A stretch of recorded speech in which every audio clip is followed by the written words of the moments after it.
ਆਪਾਂ ਪਿਛਲੇ ਲੈਕਚਰ ਦਾ ਜਿਹੜਾ ਐਂਡ ਸੀ ਉਹ ਇਹਨਾਂ ਤਿੰਨ ਸਵਾਲਾਂ ਦੇ ਨਾਲ ਕੀਤਾ ਸੀ।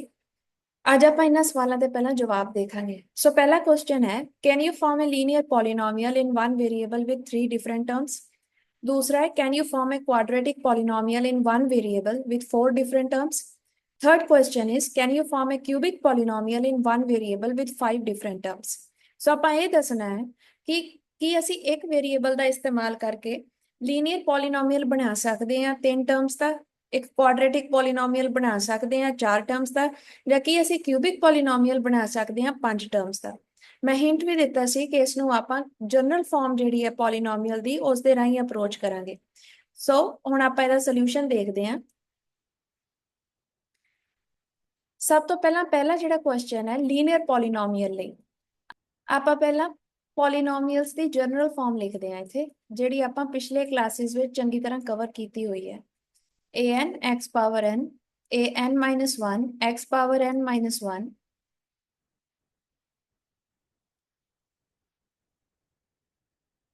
प्लस an-2 xn-2 ਇਹ ਕੰਟੀਨਿਊ ਕਰੇਗਾ। ਆਪਣੇ ਕੋਲ ਲਾਸਟ ਟੂ ਟਰਮਸ ਕੀ ਹੋਣੀਆਂ ਚਾਹੀਦੀਆਂ ਨੇ, a1 x power 1 plus a0, ਇਸ ਨੂੰ a0 ਵੀ ਕਹਿ ਸਕਦੇ ਹਾਂ, x ਪਾਵਰ 0। ਹੁਣ ਤੱਕ ਇਹ ਦੇਖ ਚੁੱਕੇ ਹਾਂ ਕਿ ਇੱਥੇ an ਕੀ ਹੈ, ਉਹ ਲੀਡਿੰਗ ਕੋਫੀਸ਼ੀਐਂਟ ਹੈ and that is non zero. ਉਹ ਜ਼ੀਰੋ ਨਹੀਂ ਹੋਏਗਾ ਕਿਉਂਕਿ ਇੱਕ ਲੀਡਿੰਗ ਕੋਫੀਸ਼ੀਐਂਟ ਨॉन ਜ਼ੀਰੋ ਨਹੀਂ ਹੈ, ਇਸ ਲਈ ਉਹਦੇ ਨਾਲ ਮਲਟੀਪਲਾਈ ਹੋਣ ਵਾਲੀ ਟਰਮ ਜਿਹੜੀ ਹਾਈਐਸਟ ਪਾਵਰ ਵਾਲੀ ਹੈ ਯਾਨੀ ਕਿ n, ਉਸ ਨੂੰ ਆਪਾਂ ਡਿਗਰੀ ਕਹਿੰਦੇ ਆ। So degree of this polynomial will be n। ਸਭ ਤੋਂ ਪਹਿਲਾ ਕੁਐਸਚਨ ਹੈ ਲੀਨੀਅਰ ਪੋਲੀਨੋਮੀਅਲ ਲਈ। ਸੋ ਕੀ ਲੀਨੀਅਰ ਪੋਲੀਨੋਮੀਅਲ ਵਿੱਚ ਤਿੰਨ ਡਿਫਰੈਂਟ ਟਰਮਸ ਹੋ ਸਕਦੇ ਨੇ। ਆਪਣੇ ਪਿਛਲੇ ਲੈਕਚਰ ਵਿੱਚ ਦੇਖਿਆ ਸੀ that for linear polynomial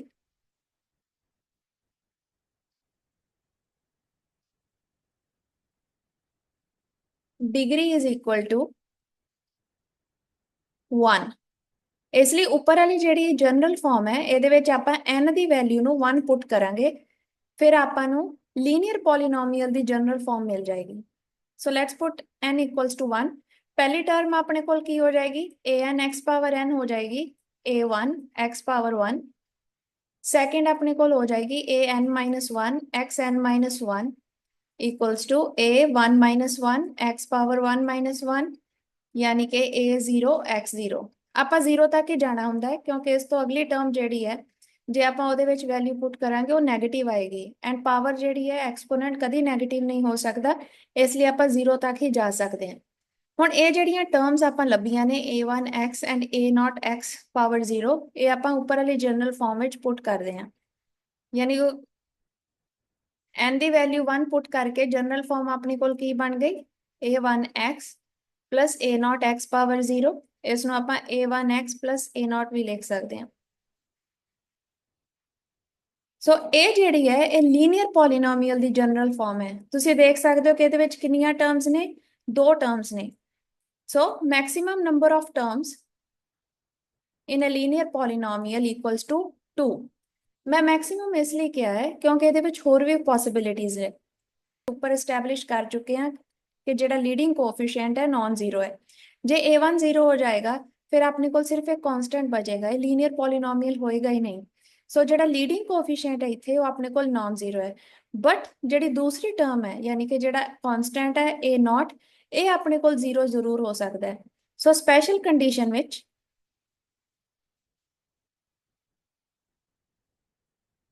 if a0 equals to 0, ਉਸ ਤੋਂ ਬਾਅਦ ਆਪਣੀ ਜਿਹੜੀ ਜਨਰਲ ਲੀਨੀਅਰ ਪੋਲੀਨੋਮੀਅਲ ਦੀ ਇਕੁਏਸ਼ਨ ਕੀ ਰਹਿ ਜਾਏਗੀ, a1x। ਇਹ ਵੀ ਲੀਨੀਅਰ ਪੋਲੀਨੋਮੀਅਲ ਹੈ, ਇਦਾਂ ਦੀ ਆਪਾਂ ਬਹੁਤ ਸਾਰੀਆਂ ਐਗਜ਼ਾਮਪਲਸ ਦੇਖ ਚੁੱਕੇ ਹਾਂ ਜਿਹਦੇ ਵਿੱਚ ਇੱਕੋ ਹੀ ਟਰਮ ਹੈ। ਇਹ ਇੱਕ ਲੀਨੀਅਰ ਮੋਨੋਮੀਅਲ ਹੈ, 2x 4x 5x -4x -3x। Fraction ਵੀ ਹੋ ਸਕਦਾ ਹੈ ਜਿਹੜਾ ਅਗਲਾ ਕੋਐਫੀਸ਼ੀਐਂਟ ਹੈ -5/4x। ਇਹਨਾਂ ਸਾਰੀਆਂ ਐਗਜ਼ਾਮਪਲਸ ਵਿੱਚ ਵੇਰੀਏਬਲ x ਹੈ ਤੇ ਉਸ ਦੀ ਪਾਵਰ ਕਿੰਨੀ ਹੈ 1, ਇਸ ਲਈ ਸਾਰੇ ਲੀਨੀਅਰ ਪੋਲੀਨੋਮੀਅਲ ਨੇ। ਜਦੋਂ ਮੈਕਸਿਮਮ ਟਰਮਸ ਜਿਹੜੀਆਂ ਦੋ ਹੋਣ, ਇਦਾਂ ਦੀਆਂ ਵੀ ਆਪਾਂ ਕੁਝ ਐਗਜ਼ਾਮਪਲਸ ਦੇਖ ਚੁੱਕੇ ਹਾਂ ਆਲਰੇਡੀ। ਇਹਦੀਆਂ ਐਗਜ਼ਾਮਪਲਸ ਹੋ ਜਾਣਗੀਆਂ ਆਪਣੇ ਕੋਲ 2x + 3 5x + 4 2x - 1, right? पहला सवाल की सी, can you form a linear polynomial in one variable with three different terms. ਇਸ ਦਾ ਜਵਾਬ ਹੈ ਨੋ। ਆਪਾਂ ਲੀਨੀਅਰ ਪੋਲੀਨੋਮੀਅਲ ਤਿੰਨ ਟਰਮਸ ਤਾਂ ਬਣਾ ਹੀ ਨਹੀਂ ਸਕਦੇ ਇੱਕ ਵੇਰੀਏਬਲ ਦਾ ਯੂਜ਼ ਕਰਕੇ। ਮੈਕਸਿਮਮ ਨੰਬਰ ਆਫ ਟਰਮਸ ਇਹਦੇ ਵਿੱਚ ਦੋ ਹੀ ਹੋ ਸਕਦੀਆਂ ਨੇ। ਹੁਣ ਆਪਾਂ ਸੈਕੰਡ ਕੁਐਸਚਨ ਵੱਲ ਵਧਦੇ ਹਾਂ। ਸੈਕੰਡ ਕੁਐਸਚਨ ਆਪਣਾ ਹੈ ਕੁਆਡਰੇਟਿਕ ਪੋਲੀਨੋਮੀਅਲ ਬਾਰੇ। Can you form a quadratic polynomial in one variable with 4 different terms. ਆਪਾਂ ਫਿਰ ਜਨਰਲ ਫਾਰਮ ਲਿਖਦੇ ਹਾਂ ਇੱਥੇ।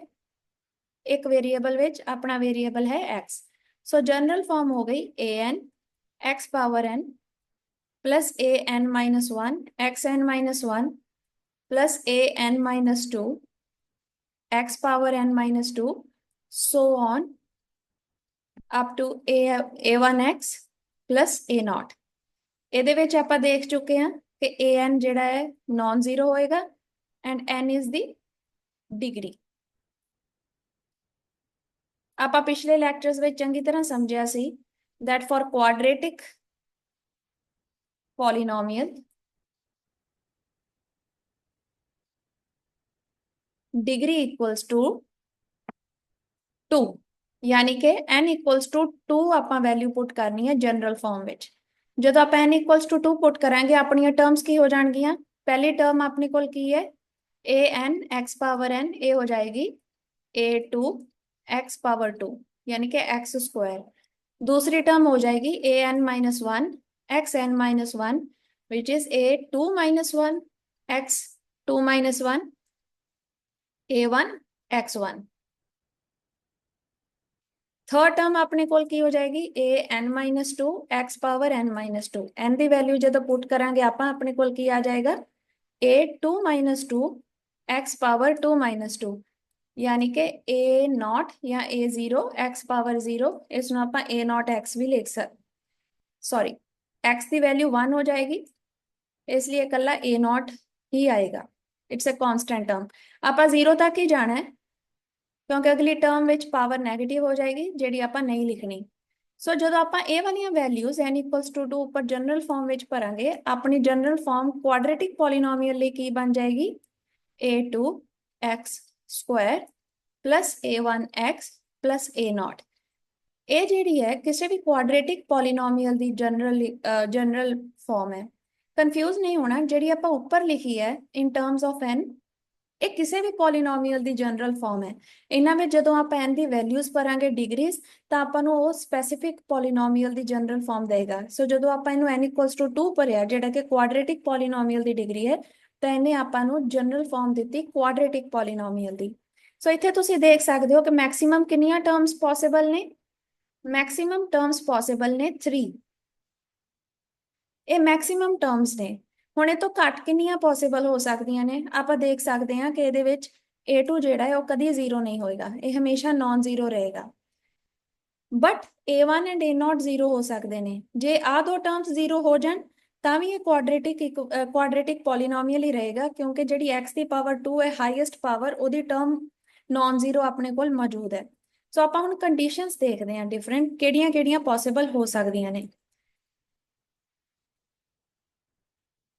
सो फर्स्ट कंडीशन अपने कोल है if a1 equals to 0 and a not not equal to 0। फिर अपने कोल जिहड़ी जनरल फॉर्म है क्वाड्रेटिक पॉलीनोमियल दी की हो जाएगी a2 x square plus a not. इहदियां एग्जांपल्स की हो सकदियां ने अपने कोल 2x स्क्वायर प्लस 3। अपने कोल x की पावर 1 वाली टर्म नहीं है इहदे विच but this is still a quadratic polynomial. Second condition की होएगी if a1 is equal to 0 and a not is equal to 0। दोनों जिहड़ियां टर्म्स ने वो 0 ने। फिर अपने कोल जनरल फॉर्म क्वाड्रेटिक पॉलीनोमियल दी हो जाएगी a2 x स्क्वायर। हुण इहदियां एग्जांपल्स की हो सकदियां ने 2x स्क्वायर हो सकता है, 4x स्क्वायर हो सकता है, -3x स्क्वायर हो सकती है, राइट। तीसरी कंडीशन अपने को ये भी हो सकती है if a1 not equal to 0। a1 0 नहीं है बट a नॉट 0 है। इस कंडीशन में अपने को जनरल फॉर्म की हो जाएगी a2 x square plus a1 x, right. ਹੁਣ ਇਹਦੀਆਂ ਕੁਝ ਐਗਜ਼ਾਮਪਲਸ ਕੀ ਹੋ ਸਕਦੀਆਂ ਨੇ, 2x² - 3x -4x² + 5x ਹੋ ਸਕਦਾ ਹੈ। ਕਨਸਟੈਂਟ ਟਰਮ ਇਹਦੇ ਵਿੱਚ ਮੌਜੂਦ ਨਹੀਂ ਹੈ, ਰਾਈਟ। ਸੋ ਇਹ ਸਾਰੀਆਂ ਪੋਸਿਬਿਲਿਟੀਜ਼ ਨੇ। ਇਹਦੇ ਵਿੱਚ ਇੱਕ ਟਰਮ ਵੀ ਹੋ ਸਕਦੀ ਹੈ, ਜਿਵੇਂ ਆ ਸੈਕਿੰਡ ਕੇਸ ਹੈ। ਇਹਦੇ ਵਿੱਚ ਦੋ ਟਰਮਸ ਵੀ ਹੋ ਸਕਦੀਆਂ ਨੇ, ਜਿਵੇਂ 1 ਐਂਡ 3rd ਕੇਸ ਹੈ। ਇਹਦੇ ਵਿੱਚ ਤਿੰਨ ਟਰਮਸ ਵੀ ਹੋ ਸਕਦੀਆਂ ਨੇ, ਜਦੋਂ ਸਾਰੇ ਕੋਐਫੀਸ਼ੀਐਂਟਸ ਜਿਹੜੇ ਨੇ ਇਹਦੇ ਨਾਨ ਜ਼ੀਰੋ ਹੋਣ। ਸੋ ਜਿਹੜਾ ਕੁਐਸਚਨ ਸੀ ਆਪਣਾ, can you form a quadratic polynomial in one variable with 4 different terms? ਦਾ ਆਨਸਰ ਇਜ਼ ਨੋ, ਕਿਉਂਕਿ ਮੈਕਸਿਮਮ ਟਰਮਸ ਜਿਹੜੀਆਂ ਨੇ ਇੱਕ ਵੇਰੀਏਬਲ ਦੇ ਕੁਆਡਰੇਟਿਕ ਪੋਲੀਨੋਮੀਅਲ ਵਿੱਚ ਤਿੰਨ ਹੀ ਹੋ ਸਕਦੀਆਂ ਨੇ। ਹੁਣ ਆਪਣਾ ਤੀਸਰਾ ਸਵਾਲ ਹੈ, can you form a cubic polynomial in one variable with 5 different terms? ਹੁਣ ਕਿਊਬਿਕ ਪੋਲੀਨੋਮੀਅਲ ਦੀ ਗੱਲ ਆ ਗਈ। ਕਿਊਬਿਕ ਪੋਲੀਨੋਮੀਅਲ ਲਈ ਆਪਾਂ ਫਿਰ ਸਭ ਤੋਂ ਪਹਿਲਾਂ ਜਨਰਲ ਇਕੁਏਸ਼ਨ ਲਿਖਦੇ ਹਾਂ ਕਿਸੇ ਵੀ polynomial the, which is an x power n plus an minus 1 x power n minus 1 plus an minus 2 x n minus 2 so on। ਇਹ ਕੰਟੀਨਿਊ ਕਰੇਗਾ। ਲਾਸਟ ਟੂ ਟਰਮਸ ਆਪਣੇ ਕੋਲ a1x plus a0 ਹੋਣਗੀਆਂ। ਜਿਵੇਂ ਆਪਾਂ ਪਹਿਲਾਂ ਦੇਖਿਆ ਸੀ, n ਇੱਥੇ ਡਿਗਰੀ ਹੈ ਐਂਡ an ਜਿਹੜਾ ਲੀਡਿੰਗ ਕੋਐਫੀਸ਼ੀਐਂਟ ਹੈ ਉਹ ਨਾਨ ਜ਼ੀਰੋ ਹੋਏਗਾ। ਜੇ ਇਹ ਨਾਨ ਜ਼ੀਰੋ ਹੈ ਤਦੇ n ਨੂੰ ਆਪਾਂ ਡਿਗਰੀ ਮੰਨਾਂਗੇ। ਨਾਓ ਆਪਾਂ ਚੰਗੀ ਤਰ੍ਹਾਂ ਪਿਛਲੇ ਕਲਾਸ ਵਿੱਚ ਸਮਝਿਆ ਸੀ that for cubic polynomial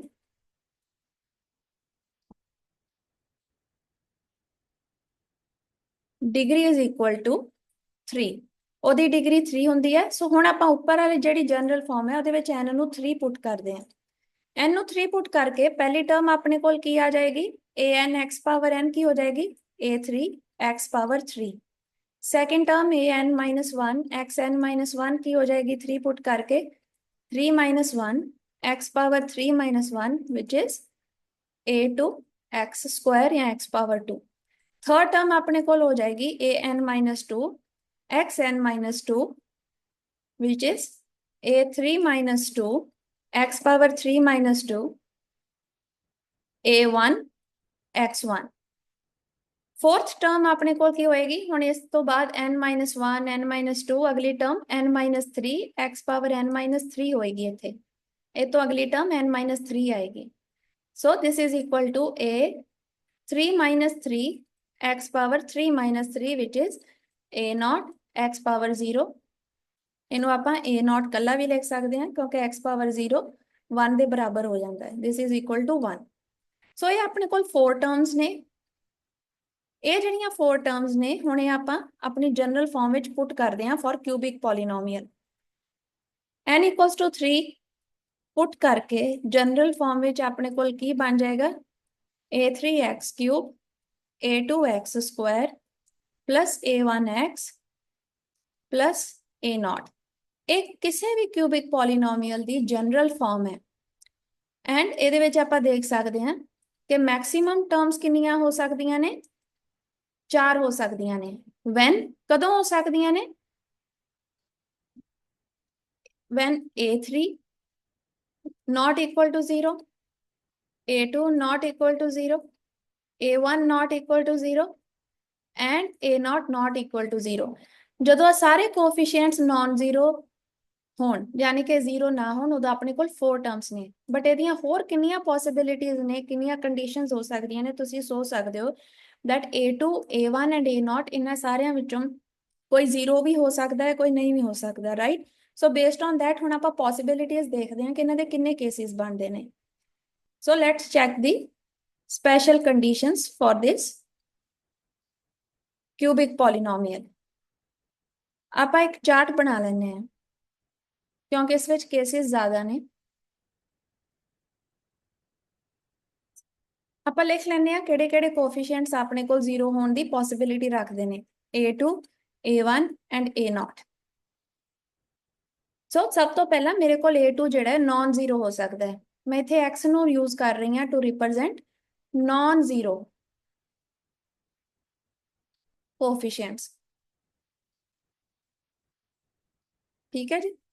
so a2 zero ਹੋ ਸਕਦਾ ਹੈ, ਸੋ a2 ਨਾਨ ਜ਼ੀਰੋ ਹੋ ਸਕਦਾ ਹੈ, A1 ਆਪਣੇ ਕੋਲ ਨॉन ਜ਼ੀਰੋ ਹੋ ਸਕਦਾ ਹੈ ਐਂਡ A0 ਹੋ ਸਕਦਾ ਹੈ ਜ਼ੀਰੋ ਹੋਵੇ। ਸੈਕਿੰਡ, A2 ਆਪਣੇ ਕੋਲ ਨॉन ਜ਼ੀਰੋ ਹੋ ਸਕਦਾ ਹੈ, ਇੱਥੇ ਹੁਣ A1 ਹੋ ਸਕਦਾ ਹੈ ਜ਼ੀਰੋ ਹੋਵੇ ਐਂਡ A0 ਨॉन ਜ਼ੀਰੋ ਹੋਵੇ।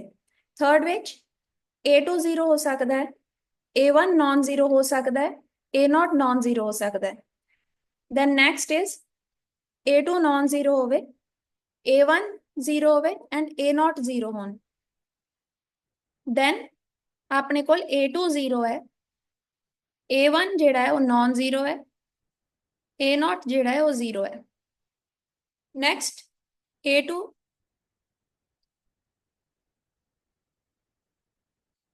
next A2 is 0, A1 is 0, A0 is non-zero.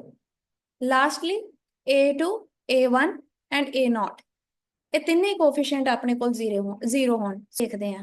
ਪਹਿਲੀ ਕੰਡੀਸ਼ਨ ਕੀ ਹੈ ਇੱਥੇ, A2 is non-zero, A1 is non-zero and A0 is 0.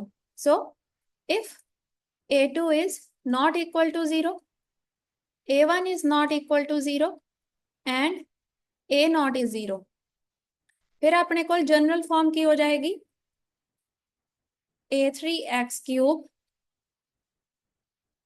Plus A2x² plus A1x। सो यदि एग्जाम्पल की लिख सकते हैं आप 3x। सो यदि एग्जाम्पल की हो जाएगी अपने को x³ plus 2x² plus 3x। Second case अपने को की है, if A2 is not equal to 0, A1 is 0 and A0 is not equal to 0। इस केस में अपनी जी जनरल फॉर्म है वो की हो जाएगी Px equals to A3x³ plus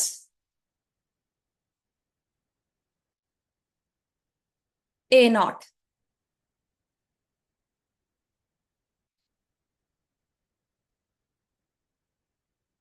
A2x² plus A0।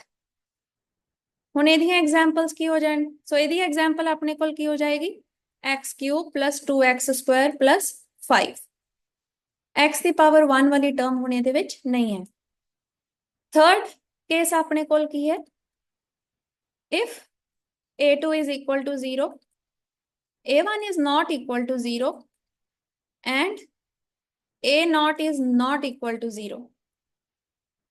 ਹੁਣ क्यूबिक पॉलीनोमियल ਦੀ जनरल फॉर्म अपने कोल की बन जाएगी, A2 ਨੂੰ ਇੱਥੇ 0 पुट कर देंगे तो A3x³ प्लस A1x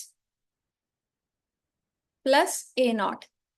ਇਹਦੀ एग्जाम्पल ਹੁਣ अपने कोल की है x³ plus 3x plus 6। x की पावर 2 वाली टर्म इतने 0 हो गई। नैक्सट केस अपने कोल की हो सकता है, if A2 is not equal to 0, A1 is equal to 0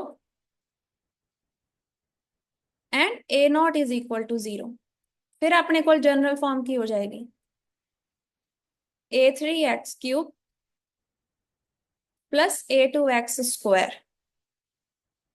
बाकी जेडे x की पावर 1 एंड x की पावर 0 दी टर्म्स की हो जाएगी 0। इसकी एग्जाम्पल अपने को हो जाएगी x³ प्लस 4x²।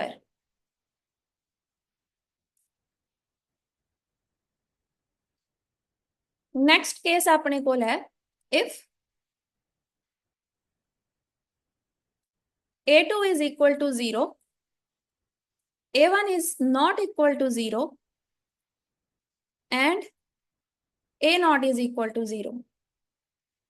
ਹੁਣ अपने को जनरल फॉर्म हो जाएगी A3x³ प्लस A1x, क्योंकि x power 2 and x power 0 the terms अपने को 0 हो गई। इसकी एग्जाम्पल अपने को की हो जाएगी x³ plus 7x। Sixth case अपने को है, if A2 is equal to 0, A1 is equal to 0 and A0 is not equal to 0। Cubic polynomial की जनरल फॉर्म इतने हो जाएगी A3x³ plus A not. Example x cube plus 9। इथे तुसी देख सकते हो x power 2 and x power 1 वाली टर्म नहीं हैगी, but this is still A cubic polynomial क्योंकि ਇਹਦੇ ਵਿੱਚ ਵੇਰੀਏਬਲ ਦੀ ਹਾਈਐਸਟ ਪਾਵਰ 3 ਮੌਜੂਦ ਹੈ, so it's a cubic binomial. 7th last case ਆਪਣੇ ਕੋਲ ਇੱਥੇ ਤੁਸੀਂ ਦੇਖ ਸਕਦੇ ਹੋ ਕੀ ਸੀ, a2 is equal to 0, a1 is equal to 0 and a naught is equal to 0। ਸਾਰੇ ਕੋਐਫੀਸ਼ੀਐਂਟ 0 ਹੋ ਜਾਣ, ਫਿਰ ਆਪਣੇ ਕੋਲ ਕਿਊਬਿਕ ਪੋਲੀਨੋਮੀਅਲ ਦੀ ਜਨਰਲ ਫਾਰਮ ਬਚੇਗੀ a3x क्यूब। एग्जाम्पल ਇਹਦੀ ਹੋ ਜਾਏਗੀ x क्यूब या -4x cube, something like that. So ये सारियां एग्जाम्पल्स ने, सो ये सारे केसेस पॉसिबल ने। जिन्नी ਆਪਾਂ केसेस दी एग्जाम्पल्स देखियां ਤੁਸੀਂ देख सकते हो कि ਇਹਦੇ ਵਿੱਚ ਵੇਰੀਏਬਲ ਦੀ ਹਾਈਐਸਟ ਪਾਵਰ ਕਿੰਨੀ ਮੌਜੂਦ ਹੈ 3, ਇਸ ਲਈ ਕਿਊਬਿਕ ਪੋਲੀਨੋਮੀਅਲ ਹੈ। ਇੱਥੇ ਤੁਸੀਂ ਦੇਖ ਸਕਦੇ ਹੋ ਕਿ 3 ਟਰਮਸ ਨੇ, ਇਸ ਲਈ ਟ੍ਰਾਈਨੋਮੀਅਲ ਹੈ ਜਾਂ ਕਿਊਬਿਕ ਪੋਲੀਨੋਮੀਅਲ ਵੀ ਕਹਿ ਸਕਦੇ ਹਾਂ। ਬਟ ਆਪਣੇ ਕੋਲ ਉਹ ਵੀ ਕੇसेस ਨੇ ਜਿਨ੍ਹਾਂ ਵਿੱਚ 2 ਟਰਮਸ ਪੋਸੀਬਲ ਨੇ। ਆਪਣੇ ਕੋਲ ਇੱਕ ਟਰਮ ਵਾਲਾ ਕਿਊਬਿਕ ਪੋਲੀਨੋਮੀਅਲ ਵੀ ਹੋ ਸਕਦਾ ਹੈ। ਸੋ ਮੈਕਸਿਮਮ ਨੰਬਰ ਆਫ ਟਰਮਸ ਇੱਕ ਕਿਊਬਿਕ ਪੋਲੀਨੋਮੀਅਲ ਵਿੱਚ 4 ਪੋਸੀਬਲ ਨੇ, ਬਟ ਉਸ ਤੋਂ ਇਲਾਵਾ ਆਪਣੇ ਕੋਲ ਉਹਦੇ ਵਿੱਚ ਇੱਕ ਟਰਮ ਵੀ ਹੋ ਸਕਦੀ ਹੈ, 2 ਟਰਮਸ ਵੀ ਹੋ ਸਕਦੀਆਂ ਨੇ ਐਂਡ 3 ਟਰਮਸ ਵੀ ਹੋ ਸਕਦੀਆਂ ਨੇ। ਸੋ ਜਿਹੜਾ ਉੱਪਰ ਕੁਐਸਚਨ ਸੀਗਾ ਆਪਣਾ, can you form a cubic polynomial in one variable with 5 different terms, इसका आंसर हो जाएगा no.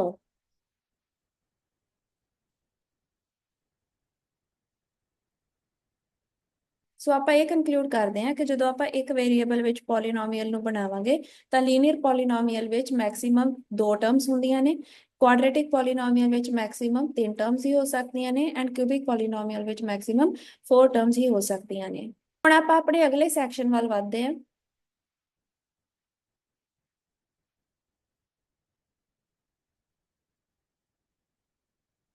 which is zeros of a polynomial।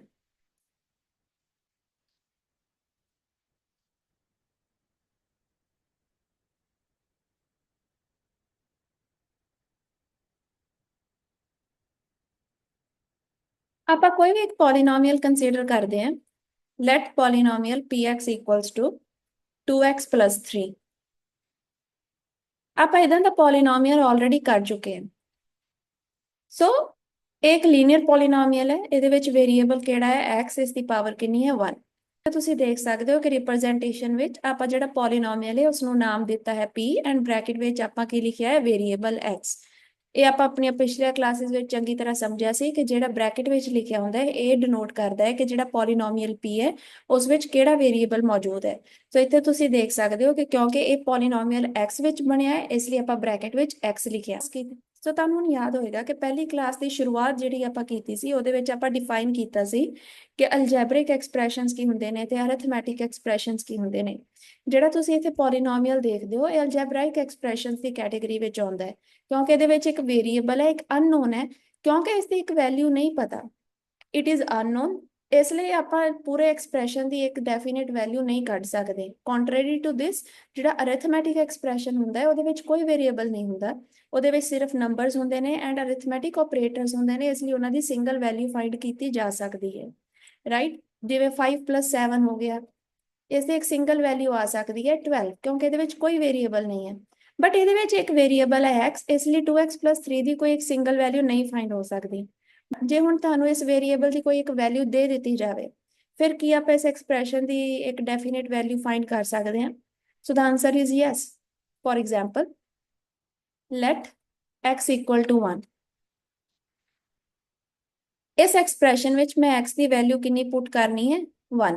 सो मेरे को px की हो जाएगा px is equal to 2, x की जगह की लिखना है मल्टीप्लाई हो रहा है आप ब्रैकेट भी लिख सकते हैं या डॉट भी पा सकते हैं, राइट, इंटू 1 + 3 आंसर की हो जाएगा अपने को 5। जो इस पॉलीनोमियल विच आपां वेरीएबल की वैल्यू पुट कर देवांगे तो इस पूरे एक्सप्रैशन की आपां नूं एक डेफिनेट सिंगल वैल्यू मिल जाएगी। Similarly x equal to 3 put करिए तो अपने को px की बन जाएगा 2 × 3 + 3, 6 + 3 एक हो जाएगा 9। मैं इस एक्सप्रैशन को इदा भी लिख सकती सी 2 × 3 + 3, डॉट का मतलब भी मल्टीप्लीकेशन ही होता है, दिस इज ऑल्सो 9। ਸੋ ਮੈਂ ਇਹਨੂੰ ਇਦਾਂ ਵੀ ਲਿਖ ਸਕਦੀ ਸੀ 2 into 3 plus 3, ਇਹ ਵੀ 9 ਹੈ, ਰਾਈਟ। ਸੋ ਇਹ ਸਿਰਫ ਲਿਖਣ ਦੇ ਤਰੀਕੇ ਨੇ ਅਲੱਗ-ਅਲੱਗ ਸੇਮ ਚੀਜ਼ ਨੂੰ। ਸੋ x ਦੀ ਕੋਈ ਵੀ ਵੈਲਿਊ ਹੋ ਸਕਦੀ ਹੈ। x ਦੀ ਵੈਲਿਊ ਲੈਟਸ ਸੇ 100, ਕੋਈ ਵੀ ਰੀਅਲ ਨੰਬਰ ਜਿਹੜਾ ਹੈ x ਦੀ ਵੈਲਿਊ ਲੈ ਸਕਦਾ ਹੈ। ਮੇਰੇ ਕੋਲ ਪੋਲੀਨੋਮੀਅਲ ਕੀ ਹੋ ਜਾਏਗਾ 2 into 100 plus 3, 200 plus 3, this is 203। ਸੋ ਇਹ ਵੈਲਿਊ ਹੈ। ਇੱਥੇ ਤੁਸੀਂ ਦੇਖ ਸਕਦੇ ਹੋ ਕਿ ਮੈਂ ਬ੍ਰੈਕਟ ਵਿੱਚ ਇੱਥੇ x ਹੀ ਲਿਖਿਆ, ਬਟ ਮੈਥਮੈਟਿਕਸ ਵਿੱਚ ਜਦੋਂ ਕੋਈ ਤੁਸੀਂ ਵੈਲਿਊ ਪੁੱਟ ਕਰ ਦਿੰਦੇ ਹੋ ਵੇਰੀਏਬਲ ਦੀ, ਤਾਂ ਤੁਸੀਂ ਉਸ ਬ੍ਰੈਕਟ ਵਿੱਚ ਉਸ ਪਾਰਟਿਕੂਲਰ ਵੈਲਿਊ ਨੂੰ ਲਿਖ ਸਕਦੇ ਹੋ। ਸੋ ਫॉर ਐਗਜ਼ਾਮਪਲ ਇਹ px ਹੈ, ਇਸ ਨੂੰ ਮੈਂ p of 1 ਲਿਖ ਸਕਦੀ ਹਾਂ। ਸੋ ਬੇਸਿਕਲੀ px ਦਾ ਮਤਲਬ ਇਹ ਹੈ ਕਿ ਜਿਹੜਾ ਵੇਰੀਏਬਲ ਹੈ ਉਹ x ਵਿੱਚ ਲਿਖਿਆ ਗਿਆ ਹੈ, ਬਟ ਜਦੋਂ ਮੈਂ x ਇਕੁਅਲ ਟੂ 1 ਪੁੱਟ ਕਰਨਾ ਹੈ ਤਾਂ ਮੈਂ ਬ੍ਰੈਕਟ ਵਿੱਚ p1 ਲਿਖ ਸਕਦੀ ਹਾਂ। ਇਹਦਾ ਮਤਲਬ ਇਹ ਕਿ ਜਿਹੜਾ ਆਹ ਪੋਲੀਨੋਮੀਅਲ ਹੈ ਉਹਦੇ ਵਿੱਚ ਜਿਹੜਾ ਵੀ ਵੇਰੀਏਬਲ ਮੌਜੂਦ ਹੈ ਉਸ ਵੇਰੀਏਬਲ ਦੀ ਵੈਲਿਊ ਕਿੰਨੀ ਹੈ 1। ਸੋ p of 1 is equal to 5। Similarly p of 3 is equal to 9, p of 100 is equal to 203। ਆਪਾਂ ਕੋਈ ਹੋਰ ਨੰਬਰ ਲੈਣੇ ਆ, let x equals to 5/4। So p of 5/4 ਕੀ ਹੋ ਜਾਏਗਾ, ਯਾਨੀ ਕਿ ਪੋਲੀਨੋਮੀਅਲ ਜਿਹੜਾ ਯਾਨੀ ਕਿ ਪੋਲੀਨੋਮੀਅਲ 'ਚ ਜਿਹੜਾ ਵੇਰੀਏਬਲ ਹੈ ਉਸਦੀ ਵੈਲਿਊ 5/4 ਪੁੱਟ ਕਰਨੀ ਹੈ।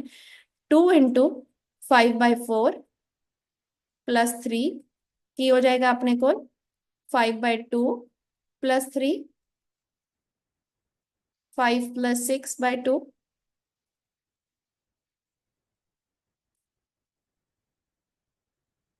ਇਹ ਵੈਲਿਊ ਆ ਜਾਏਗੀ, ਆਪਾਂ ਡੈਸੀਮਲ ਵਿੱਚ ਵੀ ਲਿਖ ਸਕਦੇ ਹਾਂ। ਇਹ ਆ ਜਾਏਗਾ ਆਪਣੇ ਕੋਲ 5.5। ਆਪਾਂ ਇਸ ਨੂੰ ਨੋਟ ਕਰ ਲੈਂਦੇ ਹਾਂ। p of 1 ਇਹ ਕੀ ਰਿਪਰੈਜ਼ੈਂਟ ਕਰਦਾ ਹੈ, it represents value of p of x, px polynomial ਦੀ at x equal to 1। Similarly ਬਾਕੀ ਵੀ ਜਿਹੜੇ ਨੇ ਆਪਾਂ ਕਹਿ ਸਕਦੇ ਹਾਂ, ਜਿਵੇਂ p of 100 represents value of px at x equals to 100।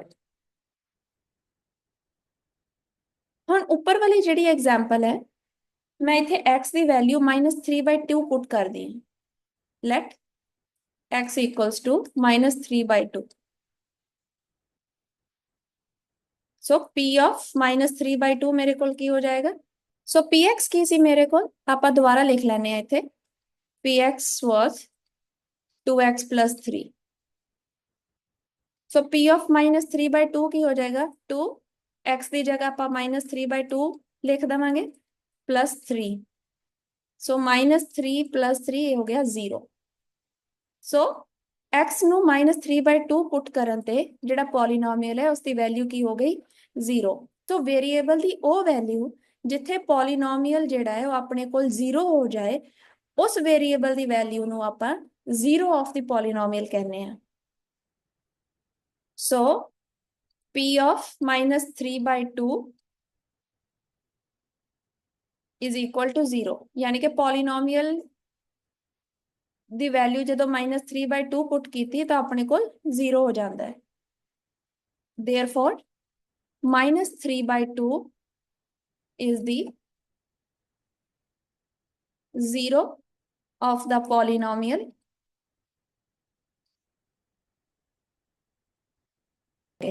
ਸੋ ਅੱਜ ਦਾ ਲੈਕਚਰ ਆਪਾਂ ਇੱਥੇ ਕੰਕਲੂਡ ਕਰਦੇ ਹਾਂ। Thank you.